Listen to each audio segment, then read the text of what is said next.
I feel is point. Just keep on doing what you're doing, whatever it is. It's good. You can sense it brings the blessing of God there, here. And so he could have said, well, that's not the way we do it over home.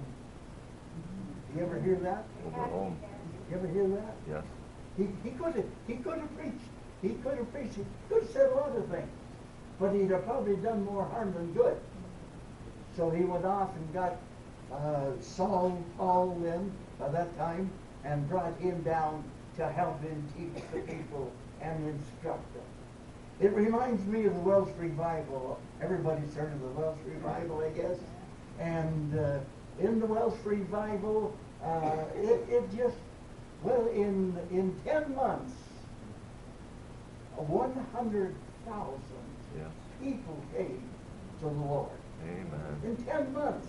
That's less than a year. I don't know if it happens here. We're going to be in trouble. Because this is a big place, but it's not that big.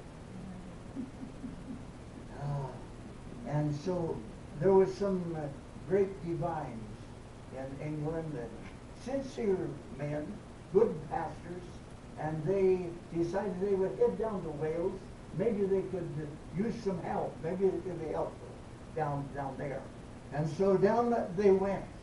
But when they saw what was happening, it's such a sovereign move of God that they wouldn't touch it. They said we might harm things.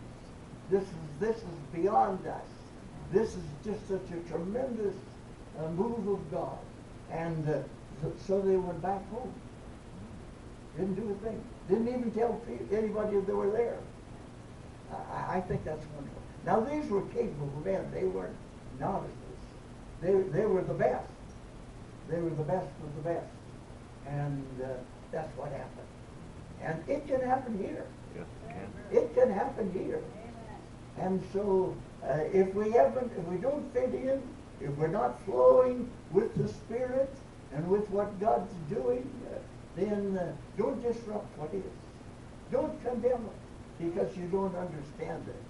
Because there are things that God has done throughout the Bible, and we can understand it. There's no way we can. But oh, blessed be the name of the Lord. Amen. And so Barnabas went down, and he encouraged them with purpose of heart. They would cleave to the Lord. Glory to God. And they did. Oh, praise His wonderful name. Now, how are souls to be won with the Lord? Jack Haver tells about what happened in his church.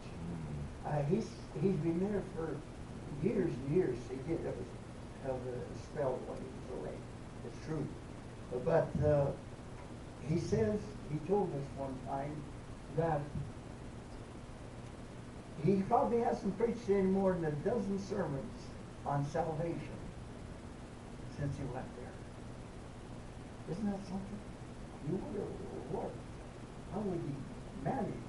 Well, and here's something I want you to remember.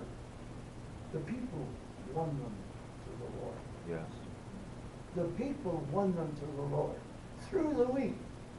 And then they brought them to church on Sunday, and he said, he just made the announcement, anybody that wants to give their heart to the Lord, that you go into this room over here.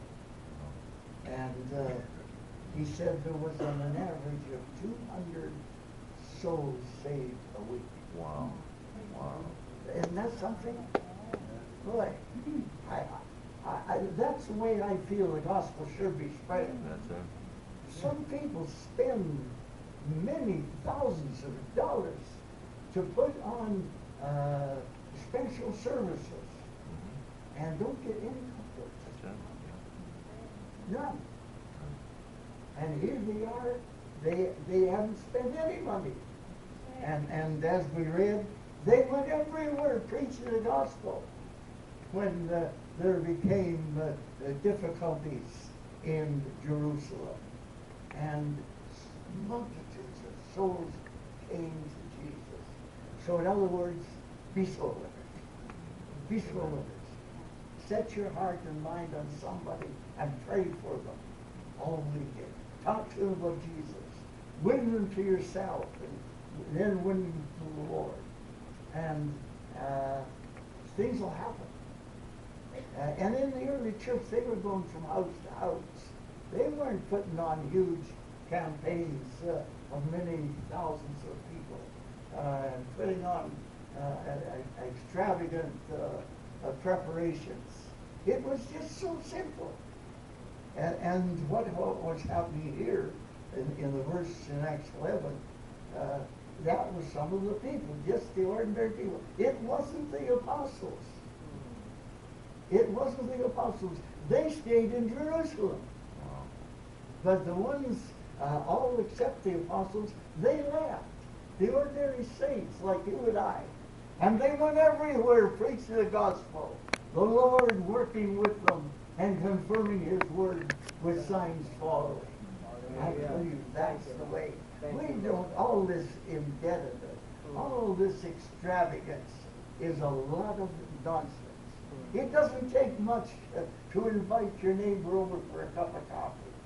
And while they're having a cup of coffee, they're telling them about Jesus. Reminds me of, I was saved in Kitchener in 1941, and there was a family in there. Their name was Edward, and they wanted to get this young man saved. He was boarding there at the house. So he says he likes roast beef. So I'll prepare a great roast beef dinner. This is a little expensive, but still not too bad. And so she said, I know he won't get away from leave that roast beef dinner. He's going to stay there till it's done. And I'm going to talk to him. I'm going to talk to him till he's done. And so she talked to him about the Lord, and he became converted. Wow. And in a pastor, and wonderfully used of God. Amen. And he was in the church when I was first saved in Kitchener, when it was on Banc Street. It's moved since that time. So let's keep pushing in with the Lord. Let's not look to these mega church. How in the world do they run them and reach all the people? I know they have meetings that are broken down into homes and all of that stuff. But I wouldn't, even when I was overseas, it was hard to get a decent church. Some of them, they didn't even preach the gospel. They would maybe read a fairly nice portion. I would say, maybe now we're going to get somewhere, to get something this morning. But that's the last they'd say of it. They wouldn't go into a ministry of the word at all. And it was very difficult. One fellow, they had those rafter type ceilings, and they were high, 30, 40 feet high at the peak.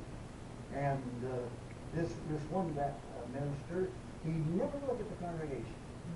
He wouldn't look at them from beginning to end. He preached to the rafters. Now I don't know whether he ever get anything converted or not, but that's where his You got the rafters converted. That's what his preaching was.